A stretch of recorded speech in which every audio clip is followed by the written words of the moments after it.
गोरखपुरिया भौजी को लेकर गोरखपुरिया भौजी का जो महादेव है अश्लील गाली दिया है। तो यहाँ पे मैंने सिस्टर का वीडियो देखा। यहाँ पे सिस्टर बोल रही है कि मैं उम्मीद करती हूँ कि इधर से विष्णुराज भी कुछ नहीं बोलेगा, रूपतारा भी कुछ नहीं बोलेगी और भौजी भी कुछ नहीं बोलेगी और यहाँ से गुस्सा शांत हो जाएगा। तो मैं अपना तर्क राय रखना चाहती हूँ। जो गोरखपुरिया भौजी बोल रही थी कि जब मेरे को पूरा टीम में गाली दिया जा रहा था तो लोग चुप क्यों थे, तो कोई चुप नहीं था। यहाँ पे जो सच्चाई है वही हम सब सामने, आप सबके सामने टिप्पणी करते हैं और सच्चाई सामने लाते हैं। तो यहाँ पे आप पूरा बात सुन के फिर अपना ओपिनियन दीजिएगा, कमेंट बॉक्स में करिएगा। यहाँ पे आप सब जान रहे हो कि विकास के और रूपतारा के कितना गंदा गाली दिया है। गाली तो दिया ही दिया है। हम भी जानते हैं कि कोई भी ऐसा मर्द नहीं है जो गाली नहीं देता हो कोई। इस बारे में बात कर रही हूँ जो गोरखपुरिया भौजी पिछला कंट्रोवर्सी को लेके बैठी हुई है, उसका मैं आपको पहले क्लियर कर देती हूँ।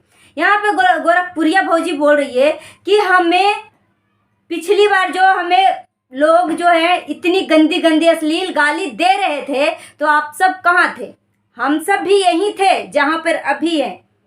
तो उस टाइम आपके लिए आवाज़ उठाए थे, आपके लिए आवाज़ उठाए थे क्योंकि आपके प्रति गलत हो रहा था। क्योंकि कोई भी औरत कमज़ोर नहीं होती है। तो किसी को अगर इज्जत पे उंगली उठाया जाता है, आलछन लगाया जाता है तो कोई भी चुप नहीं रहेगा, जहाँ पे अगर आप सच हैं तो।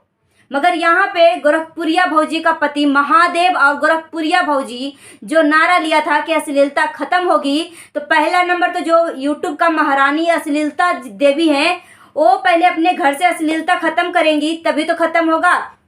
यहाँ पे मैं विष्णुराज की बातें कर रही हूँ।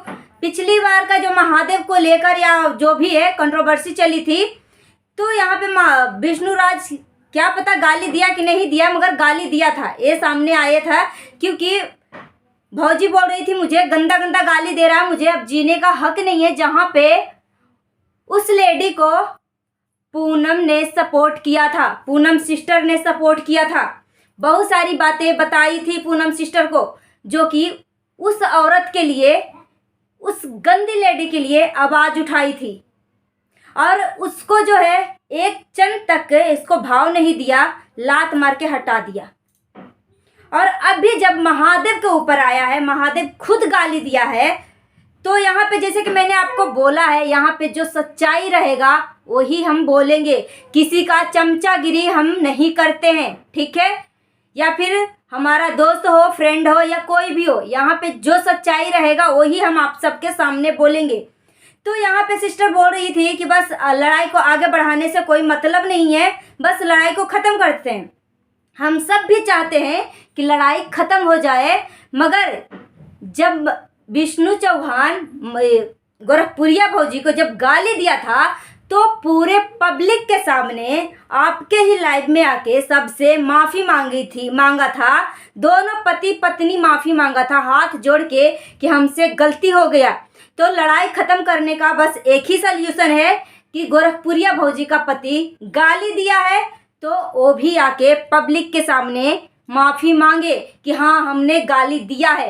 क्योंकि किसी का भी माँ इतना वो नहीं होती है कूड़े करकट कि जो चाहो कूड़े की तरह उठा के जहाँ भी जिसको उठा कर फेंक दो या गाली दे दो या कुछ भी कर दो। माँ होती है, इस दुनिया का सबसे बड़ा योद्धा होती है। और कोई भी शख्स पढ़ा लिखा हो या अनपढ़ गवार हो, कोई भी शख्स अपनी माँ के लिए और अपनी बहन के लिए गाली या बुरे लैंग्वेज का शब्द नहीं बर्दाश्त कर पाएगा, बर्दाश्त से फालतू है। और आपने देखा कि जो विकास तारा है, दोनों ने रिकॉर्डिंग सुनाया कि कितनी अश्लील गाली महादेव ने दिया, गोरखपुरिया भौजी के पति ने दिया, कितना अश्लील गाली। तो ये थोड़ी ना होगा कि जब आपकी मर्जी आएगी तब आप कंट्रोवर्सी खड़ा करोगी, जब आपकी मर्जी आएगी जब आप यूट्यूब का महारानी बन जाओगी। मतलब कुछ भी मतलब गिरगिट की तरह रंग बदलना, ये कहाँ का सल्यूशन है।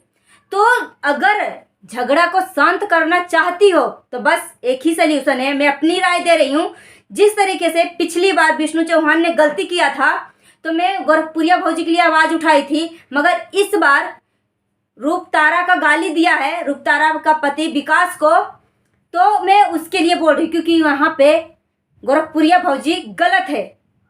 तो बस लड़ाई करने का सबसे आसान तरीका यही है कि जिस तरीके से विष्णु चौहान गोरखपुरिया भौजी से माफ़ी मांगा था, उसी तरीके से गोरखपुरिया भौजी माफ़ी मांगे रूपतारा से या पब्लिक के सामने कि हाँ हमसे गलती हो गई। एक बात और मैं बता दूं, जो बोल रही है कि अश्लील वीडियो ख़त्म हो गया है, आप उनकी वीडियो में खुद जाके देखो कि अभी भी अश्लीलता है।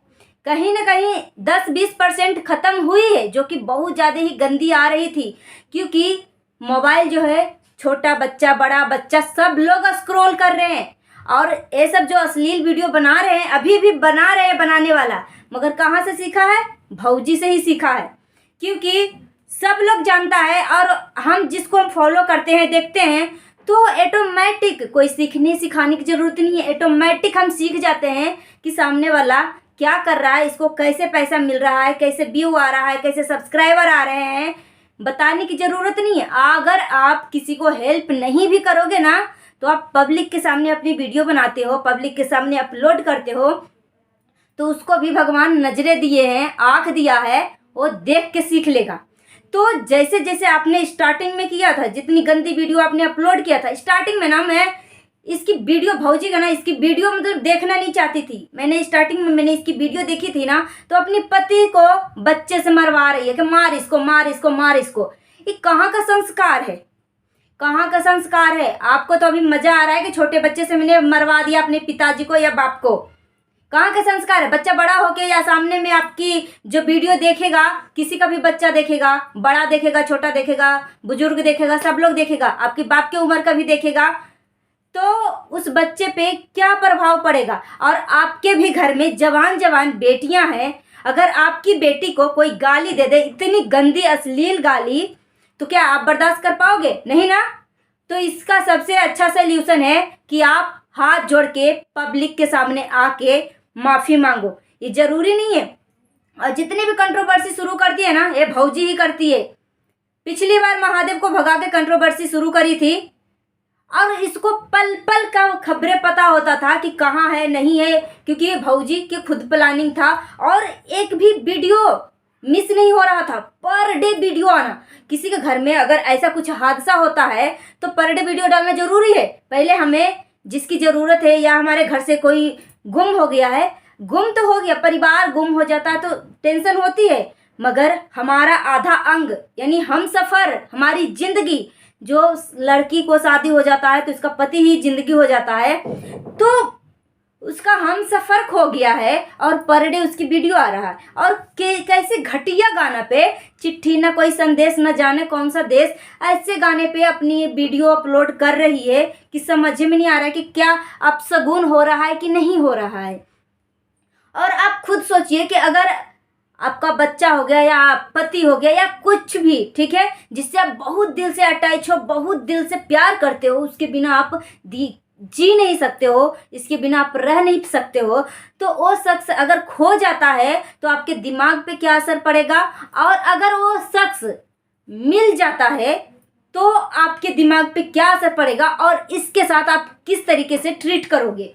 पहला नंबर तो आप जिससे आप दिल से प्यार करते हो ना, दिल से सच में अटैच होते हो, उसके बिना रह नहीं सकते हो, जी नहीं सकते हो, जीता जागता लाश मुर्दा बन जाते हो, उसके लिए तो पहला नंबर तो इसको आप बहुत जोर से पकड़ के हग करोगे।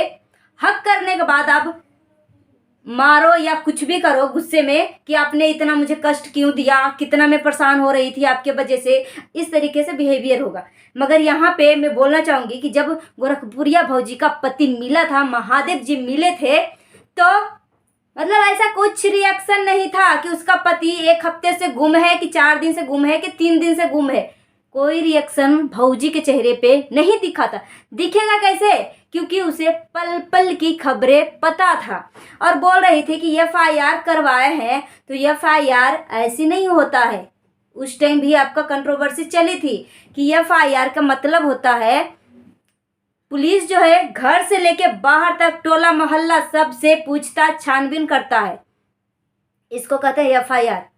तो बस ऐसा ही बोली थी जो पुलिस वाले होते हैं ना, अगर आप कुछ रिपोर्ट लिखाने जाते हो या FIR दर्ज करवाने जाते हो तो आपको कुछ ऑप्शन देता है कि आप FIR दर्ज करवाए हो कि रिपोर्ट करवाए हो।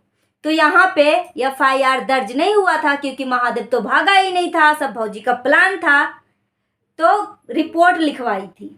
उसके बाद बोलते हैं ना कि जैसा कर्म करोगे ऐसा फल मिलेगा। यहाँ पे भौजी का बेटी जल गई, उसके ऊपर भी व्यूज कमा रही है। जिगर का टुकड़ा जल गई है, उसका पेट जल गया है, उसके ऊपर भी हमें व्यूज कमाना है।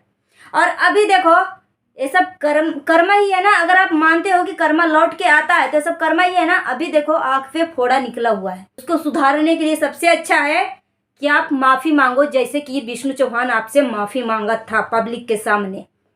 बस लड़ाई ख़त्म करने का बस यही एक सोल्यूशन है, इसके आगे और कुछ नहीं, कोई डील नहीं। बस पब्लिक के सामने आके माफ़ी मांगो और बात को ख़त्म करो। सो गाइस, अपना ओपिनियन हमें कमेंट करके बताइएगा। मिलती हूँ नेक्स्ट वीडियो में। जाते जाते मैं बोलना चाहती हूँ, सावधान रहें, सुरक्षित रहें, सतर्क रहें। अगर आप सावधान, सुरक्षित और सतर्क रहते हैं तो हमारे देश में क्राइम होने से काफ़ी हद तक बचाव हो सकती है। मिलती हूँ नेक्स्ट वीडियो में। जय हिंद, जय भारत।